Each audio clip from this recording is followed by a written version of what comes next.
In episode 12 of Shaman King, we had the climax of the Rescue Ren arc where we had Tao En fighting against Tao Ren as well as Jun making her presence known. I'm Dimsy, the guardian ghost of the Shaman tribe. It would mean a lot if you subscribe. If you enjoyed this kind of content, check out our 2001 review series where we reviewed in depth every single arc of the 2001 anime of Shaman King. Check out part 2 if you want to see the Rescue Ren arc there. And the next video is going to be the final part 4 review series for that 2001 anime. I spent a good 4.5 weeks editing that. I hope you enjoy that. So let's talk about the episode. Yo and Ren open the doors only to see Ryu by the neck aloft, battered, defeated, completely destroyed alongside Horohoro by who? The number one fighter of the Cursed Five, and that is, we find out to be Shamon. Shamon has been given this genetically modified younger body, and one thing I really like was Ren's commentary saying how that's completely in line with Tao En's style.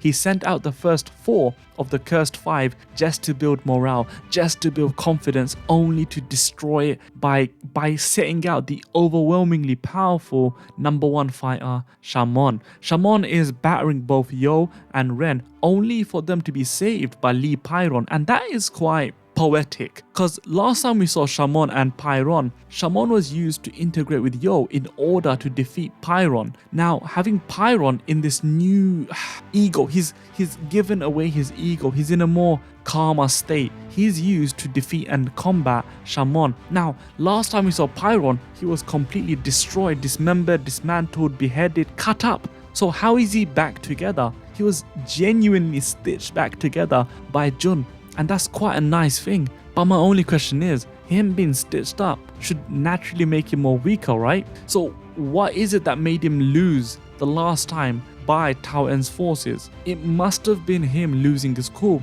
So this Pyron is the most calm Pyron that we see so far, and with that calmness he's able to defeat Shamon. However, I can't stop thinking that this is a Shamon with a younger body, a genetically modified body, against a stitched up Pyron who has a lot of weak points because he was stitched up.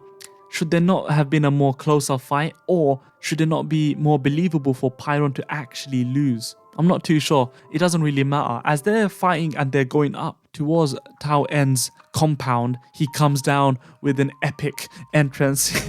He showcases how massive he is. And as the gang, they fight Tao En, all of the attacks are just not working. It's going through him. They're trying to figure it out. And this is one thing I really enjoyed. Very similar to episode 5 where Yo was fighting against Silver as he learned Oversoul for the first time. We saw Ren trying his absolute best to comprehend and figure out what is Tao En's secret. Why is it that he's able to do all of this? And you hear him say, is it regeneration? Is it teleportation? Is it all of these things? And he's going through the motion. How on earth is his father able to maintain this body? How is he able to regenerate his arms when both Ryu and Horohoro literally cut off his arms? And you see the shock in their faces when he grows them back. What's going on? You find out that Tao En has been using an oversoul for literal decades, using the souls of the previous members of House Tao. And one of the main things that Tao En keeps saying is,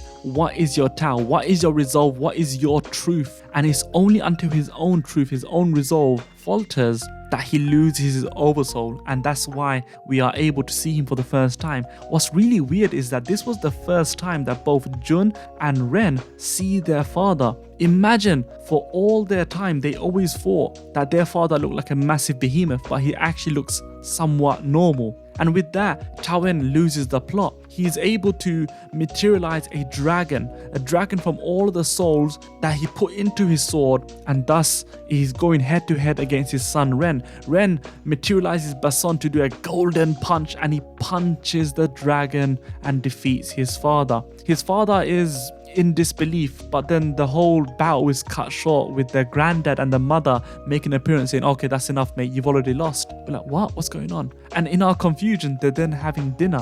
What's going on? Ren's granddad is quite the personality. Firstly, is it me, or are all old men in this series absolutely tiny? Because he's smaller than Ren, and Ren is small as is. Ren's granddad he just goes through the motion and says, look, the reason why Tao En is the way he is because of all the persecution and the way China has ostracized the Tao family. And there's a grudge that the family, that all the souls of the past have. For that reason, he's shackled. He has these shackles of revenge and hatred, which he can't get rid of. But he acknowledges that Ren doesn't have those shackles, and for that reason they can actually fully trust and put the family of Tao on Ren's back for him to really take the family out of the shadows into the light. Dinner ends with them making their own ways. Ren goes on his horse and says he's going. He got the Shaman tournament to prepare for, whilst the others, Yo and crew, are going by train again. Whilst Ren is riding off, his father appears,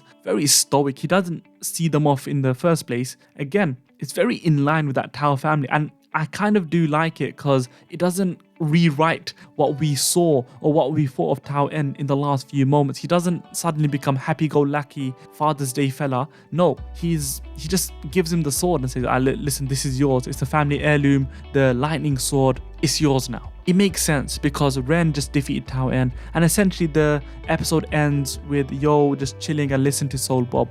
Did I like this episode from a narrative point of view and how it delivered and executed the story within the time that it had? It did a great job. But that's the only positive I have. Now, personally, again, keyword personally, if you have your own views and opinions, please let me know down below, because my views shouldn't be indicative, nor am I forcing it on you guys. But the art and animation had left a lot to be desired. It was quite lazy, uninspired, and just static. I didn't enjoy it. Come on, this is the climax episode of the fight between Tao En versus the rest. There should have been more love put into it. There should have been more put into it, and there just wasn't enough. When you look at the color palette, it pisses me off how boring it is. It's so vibrant. There's no inspiration. There's no aspect of trying to make it different to kind of suit and adapt the mood. When you look at the 2001 anime, for all of its issues and things that it has, the way that they done the reveal of Tao En's real body or real form was much better. The way the shading was done, come on, it was just way better. Having a one-to-one adaptation of the manga, which is literally panel for panel, is good, yeah. But when you're an anime, you're supposed to add your own flair, your own ingenuity, your own direction in the way you deliver the story. And I just don't get that. I don't get that from this episode, and I've not got that from the series so far. And I have a lot left to be desired. In terms of everything else, my biggest issue is actually, so far, the last 11 episodes, the music and the OST has been the shining light of Shaman King. It really does carry it. It didn't carry it for me in this episode. I think they could have been better. And also the voice acting from a lot of the part, it kind of lacked a lot of energy. I don't know. What about you guys? I don't want to harken on the negatives. It was an overall good episode, a very decent middle of the road episode, but I can see people hating it and some people tolerating it. I don't see a lot of people loving it though. Anyway guys, let me know, comment down below and help us to 1,000 subs. Take care.